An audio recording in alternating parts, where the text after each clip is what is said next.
Well, we went through something, and I want to talk a little bit about the National Defense Authorization Act. Every year we have a National Defense Authorization Act. That act is more important than anything else we do around here, in my opinion. Now, if you read the Constitution, it'll say providing for the nation's defense is our major concern. This is what we're supposed to be doing. And so we have always had, in fact, for 51 consecutive years, we've passed an NDAA bill prior to January. And it's always been that way. This is a budget that must take place. Now, this is very disturbing to me because we're not. The House passed an NDAA bill some time ago. We in the Senate Armed Services Committee, way back, was it May or June? I guess that it was in June. In June, we passed the NDAA out of our committee, not unanimously, but by almost unanimously, and it was bipartisan, strong bipartisan support to come to the floor. Well, it never came up. And why it never came up is not that important right now. The fact is, we're now in a position where we have to do it and have to have one coming up it has to be this coming week. So anyway, we put together a bill. There's a thing a lot of people don't understand because it's not very often used. But when the House and the Senate are not able to put something together, they go to the big four. They get the Committee of Jurisdiction. In this case, the Senate Armed Services Committee. So they have the chairman, the ranking member. The ranking member is the one that has the most rank from the minority. That's me in the case of the Senate. And then the chairman of the House and the ranking member of the House. 4 people. We sat together 10 days ago here in Washington and put together a bill, taking the best parts out of the House bill, best parts out of the Senate bill, and put together this thing. And it's one that I think when people understand it, it is one that I don't know of anyone who would really oppose it. The problem we're having is that the way it was done was not the way it should have been done. It should have been done as it's been done in the past, and that is take about, well, it's been in the last 10 years, it's taken 9 days average to pass this bill. So we have all of the amendments process, and people come forth with amendments. Well, that didn't happen this time. So what we did in this bill, we took 79 of the amendments that people had in the House and in the Senate, Republicans and Democrats, and we did 79. That's 41 Republican amendments and 38 Democrat amendments. These are ones that had been introduced on the Senate floor, and we were able to go ahead and put these into the bill. So we have a good bill. It's out there. We need to. We really need to do it, and I believe that if people are concerned about the process, I am concerned. We're going to get busy to make sure this doesn't happen in future years. We don't want it to happen, but we don't want our service people who are in harm's way today to be paying for the fact that we had a procedure that was wrong. We have a vehicle here. We have a bill. It will come up for consideration. It'll come over from the House, and I anticipate first part of the week we'll have this bill. Now, what does it do? First, it authorizes 37 special incentive pays, including re-enlistment bonuses and certain health professionals bonuses. Here we're talking about people who are considering re-enlisting right now. They're in this service. I mentioned a minute ago some of the aviators, but this is just mostly the Army and the Marines and the Navy. These people are making career decisions. They make career decisions predicated on what they anticipate is going to be out there, and what's going to be out there is what kind of a bonus they'll get at the time. And of course, if in the event this doesn't happen, they would not be entitled to these bonuses if we don't pass this bill. That's how significant it is. When you talk about certain health professional bonuses, they would expire also.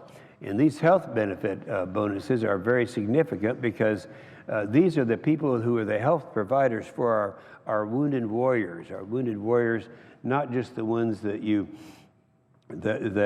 are in our hospitals today, but also in hospice care. And we can't do that to them. But however, if we don't pass this bill, that's going to be a real serious problem. There's been a lot of talk about the sexual assault. We have 2 senators, both Democrats, Senator Gillibrand, Senator McCaskill, who disagree with each other, but they have amendments. And so what we did is take the parts of each one of these bills, 27 specific reforms to support victims and to encourage sexual assault reporting, and an additional 9 enhancements to the military justice system. Arguably, the one on the floor who knows most about this would be our friend Senator Graham. And I think he's looked at these and agrees that these provisions are really very significant and things that aren't going to be there otherwise. These would have been in the House bill, in the Senate bill, in the regular procedure to pass these bills, but they won't be there if we don't pass this one bill. They are there. Gitmo. Now, I know I look around the chamber and it seems like there's such a diverse attitude toward what we have done in the past and will do in the future with Gitmo. That's the Guantanamo Bay down in Cuba. Well, I've often said from this podium that one of the few good deals that we've had is that we've had Gitmo since the year 1904, and it costs $4,000 a year, and half the time Castro doesn't collect it. So it's a pretty good deal. You don't very often get in government. I do know, though, it's very expensive to house people there, but it does perform a function that can't be performed anywhere else.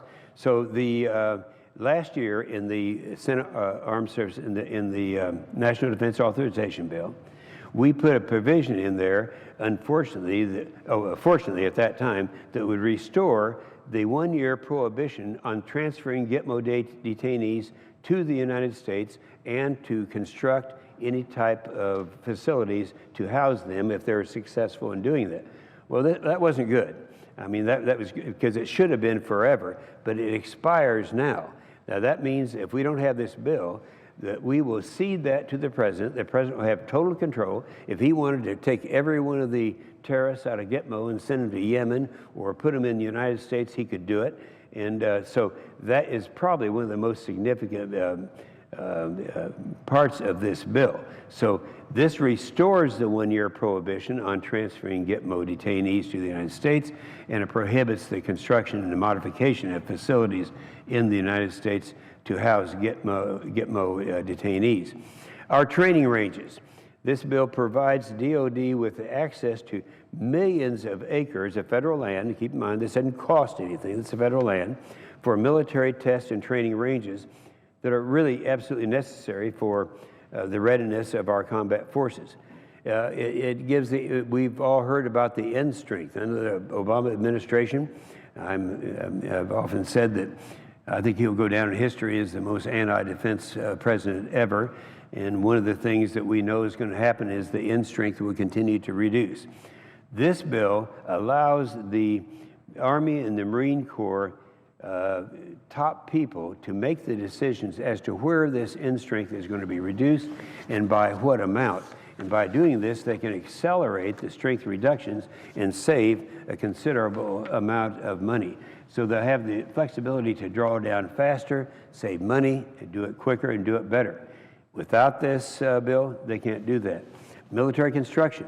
You know, nothing else, no other military construction can take place. But what is worse than that is on military construction that's already been started, this new construction, they would have to stop that military construction.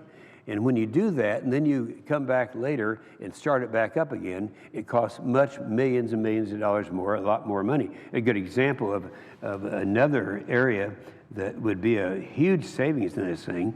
Right now, we're working on several aircraft carriers. One is the CVN-78. Some people talk about the USS Ford. It is a huge project. It's 75% completed. We've already spent $12 billion on it.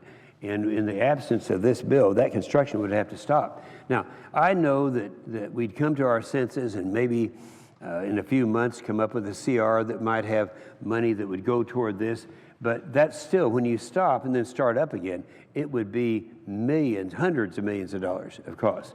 That is corrected in this bill. And not to say anything about the number of people who would be immediately released, 4,300 shipbuilders who work directly on the ships and about 1,500 who work indirectly. So it's an economic issue for a lot of people. That's important, but not as important as the fact that it's going to cost hundreds of millions of dollars if we don't pass this bill.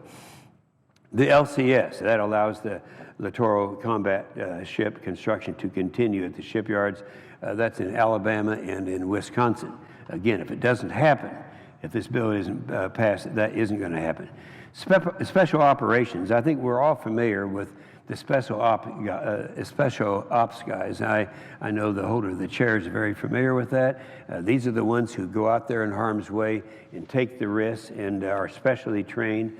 The commander there is Admiral McRaven, and that's his number one priority is the preservation of special operations forces and families after the 12 years of sustained combat by authorizing various human resiliency and family care programs. In other words, these people, many of them have families. The families are cared for in a way that has been certainly well deserved by the fighter that they represent, and yet those programs would stop in the absence of this. And so, I think that's a very important thing. Just looking at the human end of it, the family, the mother and the kids that are back there, they have special needs because of the sustained deployment that these great troops have. And I would mention also that in addition to some of the things that we talked about in using some of the federal land, this includes land use agreements to ensure special operations. That's what we're just talking about. The special operations forces have sufficient access to training ranges, including the Chocolate Mountain Aerial Gunnery Range in California, which serves as an indispensable role in training Navy SEALs. In fact, when you go and you watch them, you can't train our Navy SEALs without this facility. So it takes care of that. Lastly, I could mention a whole lot more, but one of the significant things is people are talking about waste in the Pentagon and all of this. This provides for an audit of the Department of Defense, requires a full audit of DOD no later than March 31st of 2019. It'll take a long time to do this. It's never been done before, but this bill will call for the beginning of that process. We all know about the nuclear triad. The nuclear triad gives us that nuclear capability in our bombers, our ICBMs, and our submarine-launched ballistic missiles. And this bill prohibits the elimination of one of those three legs. And we've seen a lot of programs that say, well, you can save so much money if you eliminate the submarine element of that. But in order to adequately protect America, it's important that we have all three legs. So that nuclear triad, and remember that phrase, that's one that would be, one leg would be eliminated in the absence of this bill. The prohibition on tech transfers with Russia, this would prohibit the transfer of some missile defense technology to Russia and strengthens the congressional oversight of administration efforts with regard to the United States, Russia's missile defense cooperation. You know, if we don't do it, the president's going to do it. And I would hope that anyone who would be voting in this chamber, where that's a key issue, it should be a key issue, would recognize if we don't continue to take control of that in Congress, then that would automatically go to the president. And I don't think we'd want that to happen. We all saw what happened in the first budget that the president had. I'll never forget that, because I went over, I knew that he was going to be anti-military, anti-defense, and so I went over to Afghanistan to respond to it, knowing full well that that we were going to have to do something to let the American people know how bad that budget was on the military. And in that first budget of President Obama, this is 4.5 years ago, almost 5 years ago, he did away with our with our only fifth generation fighter, the F-22, did away with our new lift capacity, the C-17, did away with the future combat system, which is the only advancement that we've had in about 30 years in our ground capability, and he did away with the ground-based interceptor in Poland. Now let's keep in mind, the ground-based interceptor in Poland is one that we were putting there because we have currently 33 ground-based interceptors here in America, but they're on the West Coast. That's where the threat was at that time. Now, things have changed. And we found out in the year 2007, and it wasn't even classified, our intelligence said that we were going to have the capability of, or that Iran is going to have the nuclear capability and a delivery system by 2015. 2015 is just a little over a year away from right now. So that we knew that way back in 2007. We started building a ground-based interceptor in Poland and with a radar in Czechoslovakia, in the Czech Republic. And I thought we were doing very well. We had to give them the assurance that we wouldn't pull the rug out from under them if they would cooperate in this, and they didn't. Well, that went out. That was withdrawn in the president's first budget 4.5 years ago. Now, we're facing with that threat, because if something comes into this country from Iran, it's going to come from the east. You know, if there's a lucky shot from the West Coast, that's fine, but I don't have that confidence that that could happen. So I say that because it fits in with the missile defense. It directs the administration in this bill to make improvements and modernize the ground-based mid-course defense system. That's what we're talking about here. And without this, it couldn't have. That could probably be, not probably, possibly be the most significant thing that we've been talking about here, because now we're talking about an incoming missile to the United States. In a BRAC process. The BRAC process is the Base Realignment and Closure Commission. We've had 5 of them since 1987. And because of the fact, whether you're for a base closure or not, is not as significant as we're at a time in history where we have the greatest need to put back some of the money that's been taken out by this administration into our defense system.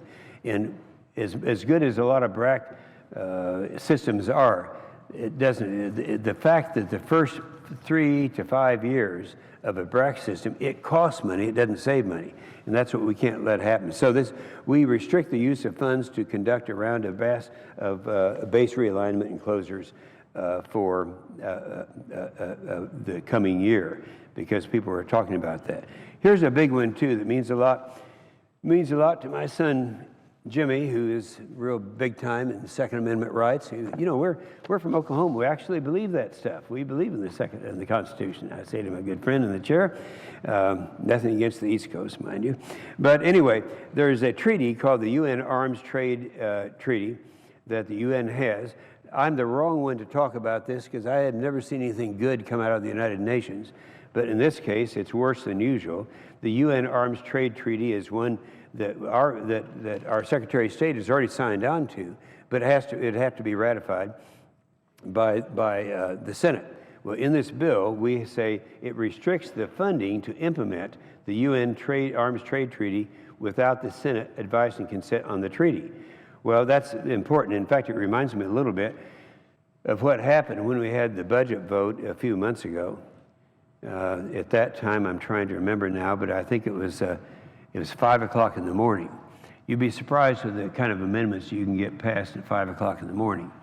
So at 5 o'clock in the morning, I had an amendment that said that we would not allow the United States to be a part of the UN Arms Trade Treaty. And that's exactly, you know, that was good. But this reinforces that and says that it restricts, so that if we were to do it, even if the Senate were to do it, it'd restrict the funding so it can't happen. So I say to all of my friends out there who believe in Second Amendment rights and who have been concerned that through a UN treaty you could lose those Second Amendment rights, don't worry about it, because we would have it. We pass this bill and you're going to be well taken care of. So I feel very good about the provisions of this bill. And I really believe that when you stop and think about the fact that we actually had 79 amendments that were agreed to in this bill that we tried to pass before. The Senate Armed Services Committee adopted its version of the NDAA by an overwhelming bipartisan majority in June. And yet we know what has happened and we know why it's necessary, because this is the last shot that we actually have at a bill.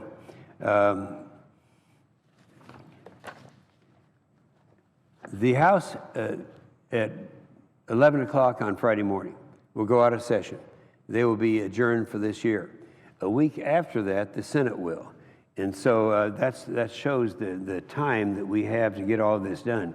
And that's why those individuals who say, well, you don't have to just adopt a bill that the four of you put together, even though it may be good, we want to have a lot of amendments. We want to go through that process. Unfortunately, there is not time, because if we did that, it'd have to go over to the House, and they're out of session. Now, they're already adjourned as of 11 o'clock Friday morning. So we're out of time. And the only choice we have now is either to adopt this or not have a bill at all. So as frustrated as I am about the process, we have a commitment to provide our military men and women the support that they require, and we have a bill that would do that. And if we fail to pass the NDAA, it would send a terrible signal to all of our troops over there. Let me mention, I've got a card here.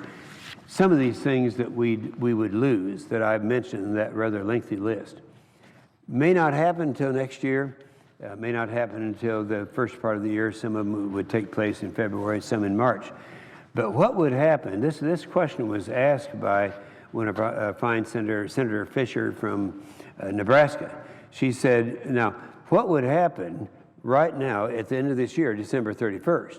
What provisions would we lose if we don't pass this bill? And the answer is there are several of them, but I'll just highlight a few of them here. One would be the accession bonus for new officers and critical skills, the incentive bonus for conversion to military occupation of specialty to ease personnel shortages. Those of us who have been in the military, that's called the MOSs. The incentive bonuses for transfer between armed forces.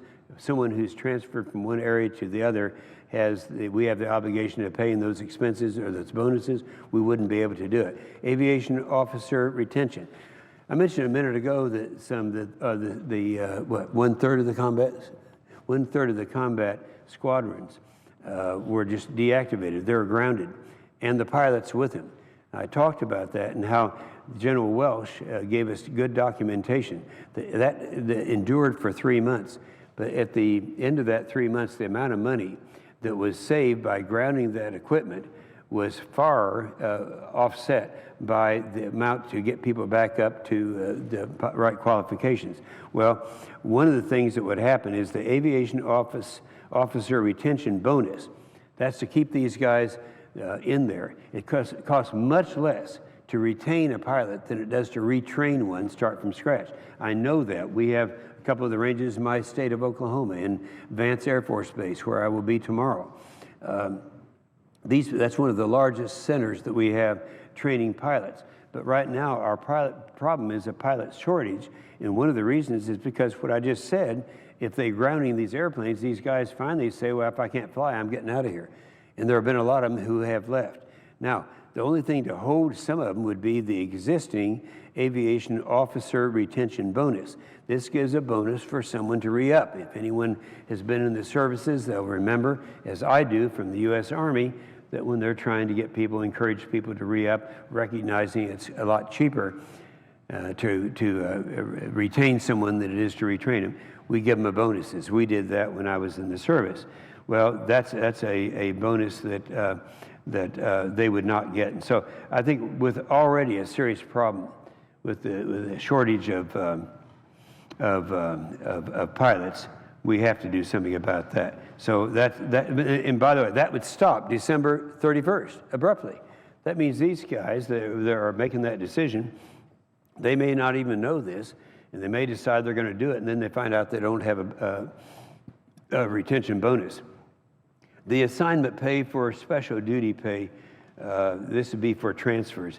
This would be something that you would not be able to do, and the hardship would have to be borne by the military. Healthcare professionals bonus.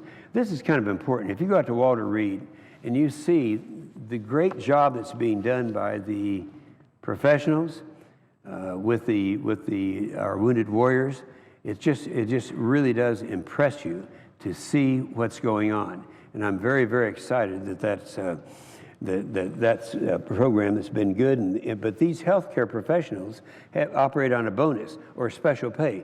That would stop the 31st of December. I know they're all committed. They'd stay as long as they could, but some of them couldn't afford to do that. So this would stop on the 31st of January. Re-enlistment bonus for active members, that would stop also. So I guess what I'm saying is, we are going to have to do this bill. It's absolutely necessary. And I'm not the only one that says that. If you look at General Dempsey, we talk about the deteriorated condition of our military right now, keeping in mind that through this president, starting 4.5 years ago, over this 10-year budget, he has taken $487 billion out of the military. $487 billion. Now, if we have Obama sequestration, as it's designed now, that'll be another $500 billion. That's a total of $1 trillion out. Now, General Dempsey is the top military person in the military. He's chairman of the Joint Chiefs of Staff. He said, I would tell you personally, if ever the force is so degraded and so unready, and then we're asked to use it, it would be immoral to use the force unless it's well-trained, well-led, and well-equipped. Admiral Winnefeld, he's the second in charge. He's the vice chairman of the Joint Chiefs of Staff. He said there could be, for the first time in my career, now keep in mind this is an admiral, could be the first time in my career, instances where we may be asked to respond to a crisis and would have to say we cannot. Secretary Hagel, I opposed his confirmation when he was in, and I think he's improved so much more than I thought he would since that time. He's not afraid to talk about these things. He said, if these abrupt cuts remain, now here he is, Secretary he's the top person there. He said, if these abrupt cuts continue, we risk fielding a force that over the next few years is unprepared due to a lack of training, maintenance, and the latest equipment. That's America he's talking about. This is Secretary of Defense. Another thing that General Dempsey had said, in fact, I carry a card around with me because a lot of people don't really believe this. General Dempsey at one time in February of 2013, that's this year, he told the Senate Armed Services Committee that we're putting our military on a path where the force is so degraded and so unready that it would be immoral to use the force.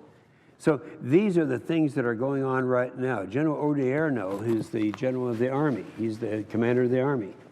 He said, additionally, it is unlikely that the Army would be able to defeat an adversary quickly and decisively should they be called upon to engage in a single sustained major combat operation. Now, when you talk about a major combat operation, you're talking about one, they used to call them, the combat operations were major contingencies on a regional basis. And so our policy since World War II has been to be able to do this to defend America on 2 regional fronts. Well, that's gone out the window now, and we're not able to do that anymore. But Secretary Hagel also said, if sequester level cuts persist, now that's what we're talking about, the second $500 billion that Obama would be taking out of the military. If sequester level cuts persist, we risk fielding a force that is unprepared. I can't imagine hearing that from our own Secretary of Defense, but sure enough, it's there. Now, let me just show you, Mr. President, why it is that we are not, our choices are down to only one choice. I have a map. I don't have it. Do you have a big one of this? Okay. On this right here, if you look at December, it is now the 12th. Is it? Yeah, it's the 12th. All right, the House leaves at 11 o'clock on Friday morning. Now, they're gone. They're gone for the rest of the year. So anything we do that has to go to the House, they won't be there. It can't be done. We go for one more week, starting the 16th, that's this coming Monday, and we go all the way through here where we'll be in session. Now, anything that we would do or pass or amend could not go back to the House, and that means we'd go into December 31st without any kind of a defense authorization bill. So just on that basis, it's significant and shows that we actually have to do it. Now, the other thing is, I think I mentioned this, and I have a chart for this, but I don't have it in front of me, and that is to show that all over since 1970, we've always had our defense authorization bill done before January. The only two exceptions to that was when they were vetoed by the president on 2 occasions, and we had to override the veto. But nonetheless, that's why this month is the last chance that we've got to do it.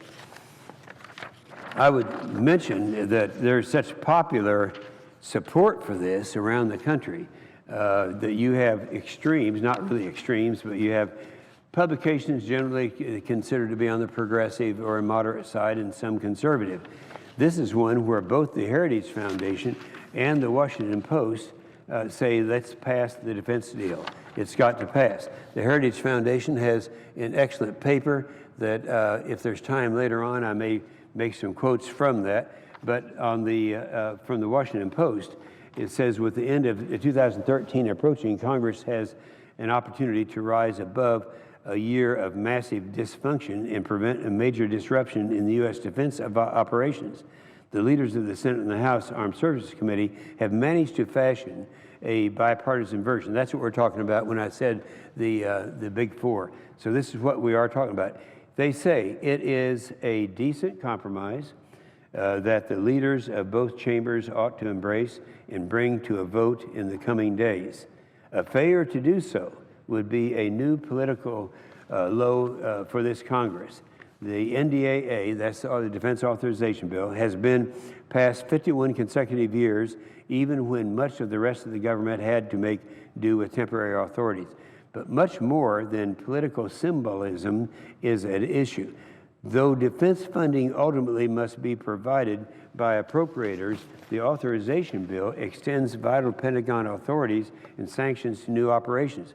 If there's no bill, and if it's not approved by January 1st, combat pay and bonuses for troops in Afghanistan and elsewhere would be suspended. Work on major weapon systems, including a new aircraft carrier, would be halted at considerable cost.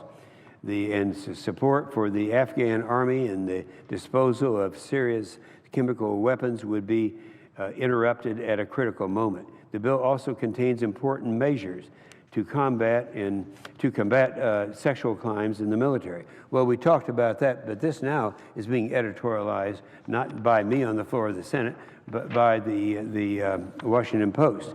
And they talk about Guantanamo Bay. Said advance the closure of the Guantanamo Bay prison would take place or could take place in the absence of this legislation.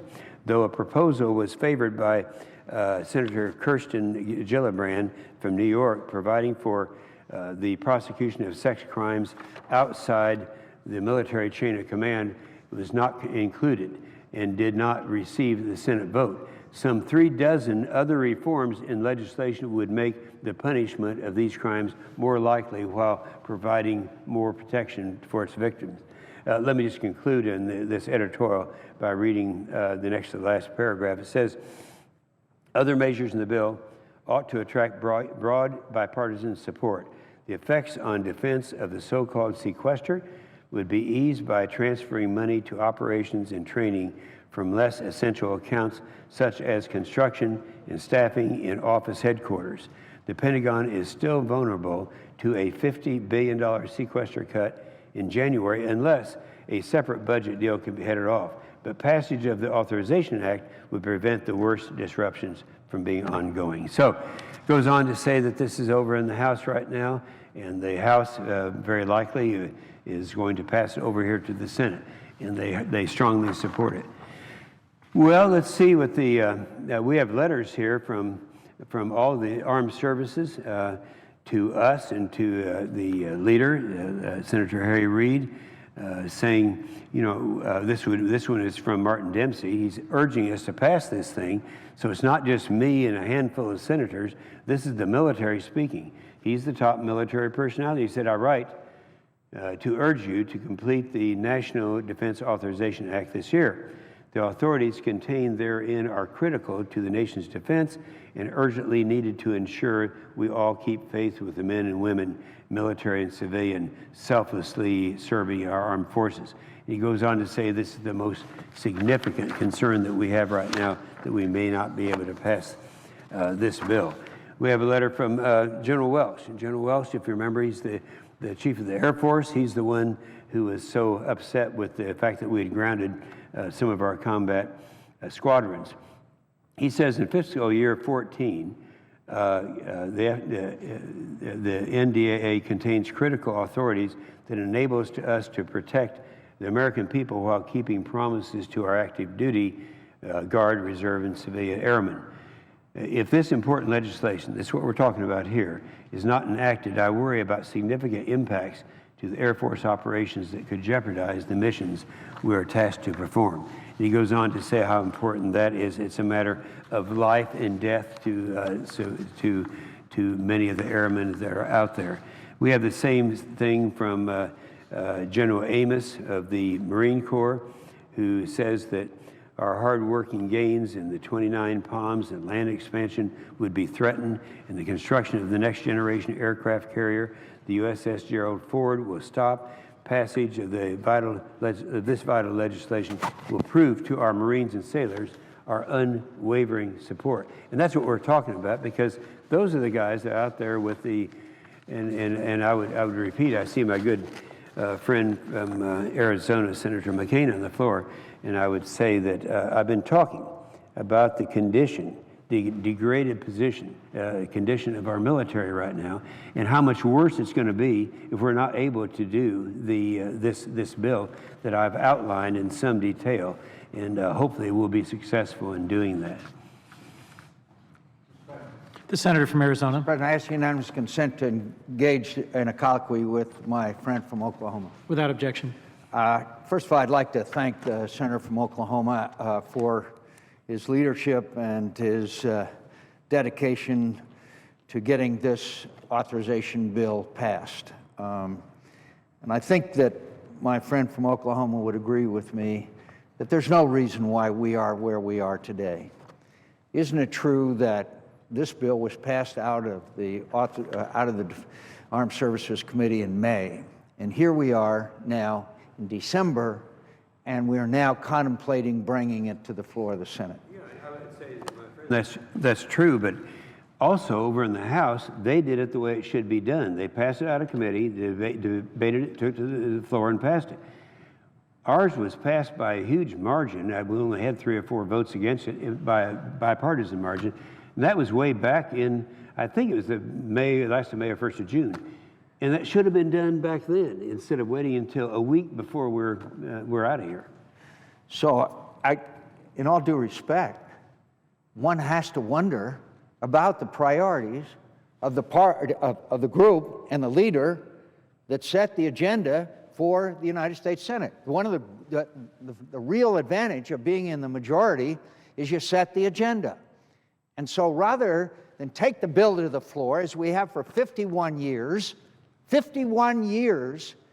Congress of the United States has taken up and passed a defense authorization bill. We are now here in December, the House of Representatives going out tomorrow, out of session, and we are faced with a really unsavory parliamentary situation where we're having to maneuver in a way that a message, a quote message, if my friend from Oklahoma will correct, a message that cannot be amended, otherwise it would have to go back to the other body, which is going out of session, which would then take us into January. I'd ask my friend from Oklahoma, isn't that where we are? And isn't that a commentary on the concern that my friends on the other side of the aisle, that the majority leader has about the men and women who are serving in the military? And we'll talk a little bit about what a failure to pass the defense authorization bill is. We are now in a situation which is a disservice, not only to the men and women who are serving, but to all of us, to every one of the 100 senators, because every one of these senators would want to have an amendment to make this bill better, that will impart to the rest of the body their knowledge, their expertise, and their priorities. So what are we doing? We're asking members on this side of the aisle and the other side of the aisle to accept a piece of legislation without a single amendment to it. That, my friends, when we're talking about the defense of this nation, is absolutely outrageous. Would my friend from Oklahoma agree? It's right up here. It shows the House on Friday at 11 o'clock. They're out of here. They're gone. They're adjourned. Now, if something should happen that we were to try to amend something, they're not there. So it can't be done. This is where we are now. We only have these 5 days that are left. Now, a lot of people have said, and I would ask my friend from Arizona if he agrees with this, because they say, well, we can come back in January and do this, but then if you look at this, we come back on the 6th of January, the CR, continuing resolution, is here, and I can assure you from our past experience, that's going to dominate the floor. They're certainly not going to have time to do it. So the only shot we have is up here. But also important, I read a list of things before my good friend came in that expire on December 31st. And those are things that are what's happening right now to all of our pilots, and you certainly know about that they bailed out. They're going now. They're so upset with what's happened on the grounding of our squadrons. But now, if we take away the re-enlistment Senate stimulus, their incentive, then are we going to have any pilots left? So we've established by the calendar and by what's happened since May that obviously that the majority and the majority leader had a higher priority for whatever the hell it is we did rather than the defense of this nation. And that's a fact. And I would challenge anyone from the other side of the aisle or anyone to come and argue differently. It's outrageous. And now that we've established that, could I ask my friend, what happens, and I know you've gone through it, what happens to the men and women in our military if we do wait until January? If we do wait until February, March, or don't act at all? For example, one of the best examples that I've seen is that right now, a married sergeant in the United States military who is serving as a helicopter crew chief in Afghanistan, beginning on the 1st of January, please correct me, I asked my friend from Oklahoma if I'm wrong, beginning on the 1st of January, will lose $890 a month. Is that correct? That's correct. So we send people into combat, and while we dither around here, and we're going to keep the men and women who are serving in harm's way from getting the benefits that they have earned and deserve and are theirs by law, but we're not going to act, at least until January perhaps. And the list, and I know the Senator from Oklahoma has gone on very long about completion of ships, about health programs, about a number of other issues, but I'd like to focus for a minute on one area with my friend from Oklahoma. I think all my colleagues are aware, and the American people are aware, there's a serious issue in the United States military. It is a very serious issue, and it is the issue of sexual assaults. It's the issue that the senator from Oklahoma has spent untold hours in discussions and debate and learning about this issue, because it is a terrible thing that's going on in our military today. So the senator from under the leadership of the senator from Oklahoma and the senator, distinguished chairman, Senator Levin, we have, and the participation of every member of the committee under their leadership, we've come up with a way to, at least to a significant degree, address this problem in the military. Now, there are still some controversial aspects of it that are not necessarily either side of the aisle, but just a different viewpoint. But I would argue, and I'd ask my friend from Oklahoma, isn't it true that we have made significant improvements in the Defense Authorization Bill on the issue of sexual assaults? These changes, after hearings, after debate, after discussion, were put into law, and they were agreed as very, very necessary measures to try to bring this terrible situation of sexual assaults in the military under control. I would ask my colleague from Oklahoma if this isn't, among many others, an issue that needs to be addressed. It did, and it was, I respond to my friend, it was addressed in the House bill and in the Senate bill, but the Senate bill didn't pass, so this is all that's left. It's specifically, 10 days ago when we were meeting and putting this together, the Big Four as they called it, it had 27 specific reforms in this area. to support victims and to encourage sexual assault reporting, and an additional 9 enhancements to the military justice system. I mentioned that our good friend from South Carolina probably is the expert in this area, and we consulted him, and along with a lot of the other people, both Senator Gillibrand and Senator McCaskill had amendments, and we have bits out of each one of them of those amendments that they had. At least they're both better off than they were before. But without this, we got nothing. No changes at all. So we have made great progress in this bill in the sexual assault, as well as I mentioned Gitmo too, which is a very controversial issue. And wouldn't the senator agree that even though there are a significant difference between Senator Gillibrand and Senator McCaskill, they were in agreement with the many provisions that you just pointed out, which, whether we address their disagreements or not, they would both agree that these are very important measures that they both agree on, that the entire committee agreed on in addressing this issue of sexual assaults in the military. That's exactly right. As you point out, they were apart on a lot of issues, but what we did was take those areas that will improve the situation and adopt them, and they are in this bill, a part of this bill. And so the whole issue of sexual harassment will not be addressed at all in the absence of this, this legislation. That's two of the really significant provisions that are here. Certainly that's one of them. I mentioned a minute ago that the other one, I know that we have had difference of opinion between us on the whole Gitmo thing. Yet we have a provision in there now that I think satisfies us both until we all have time to sit down and work these things out. The bottom line is this: we got things where it would cost huge amounts of money. If you just take the CVN 78, even though they would have to stop construction after we've already spent $12 billion, after it's 75% done, that cost would be tremendous. Even though we all know we'll go back and reinstate it, this wouldn't be just millions, it'd be hundreds of millions of dollars. That's what's going to happen if we don't pass this bill. And you know, I know that long ago, both the senator from Oklahoma and I served in the military, but which is not too relevant anymore, but both of us keep track of the military. We visit our military installations. We spend time with the men and women who are serving both here and overseas, that we are in communication with them. It's part of our privileges as their representative, whether they happen to be in our home state or serving overseas in harm's way.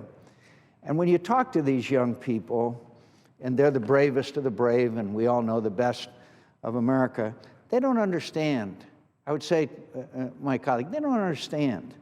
They don't understand why, when they're serving in combat and they're entitled to some additional pay because of being in danger, that won't happen.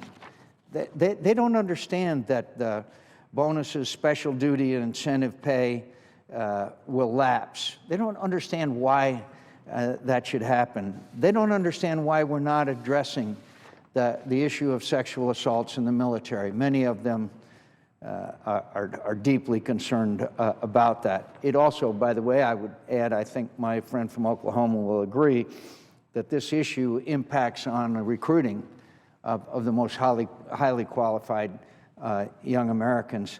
And so here we are on the 13th of December,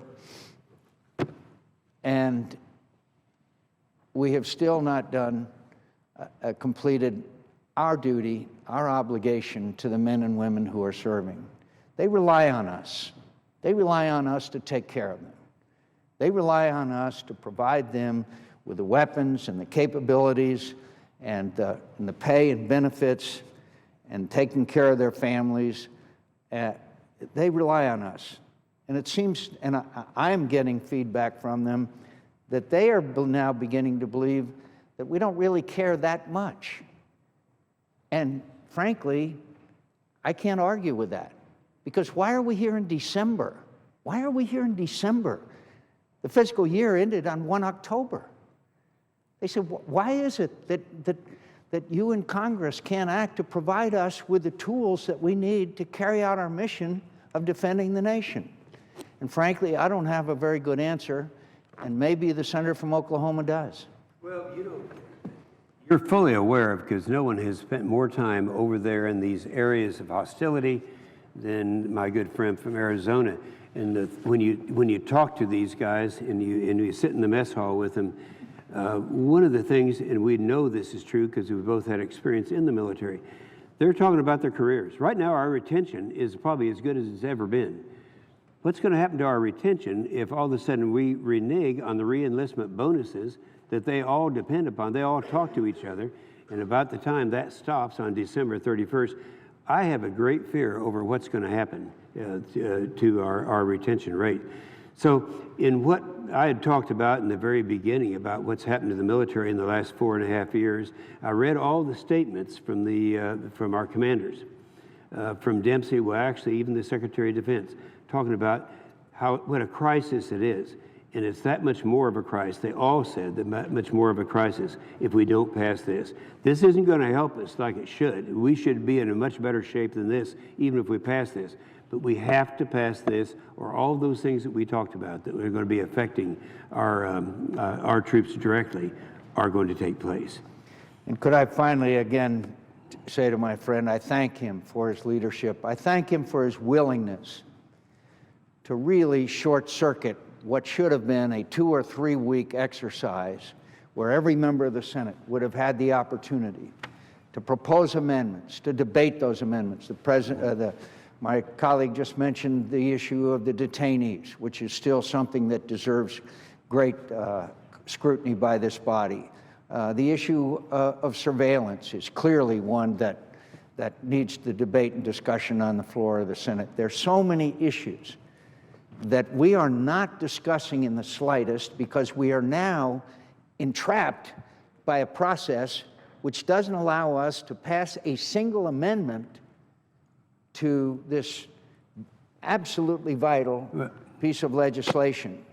And I want to thank my friend from Oklahoma for understanding that even though we are placed in this incredibly unsavory situation where we're not able, and every member of the Senate that chooses to, and we, as a senator from Oklahoma,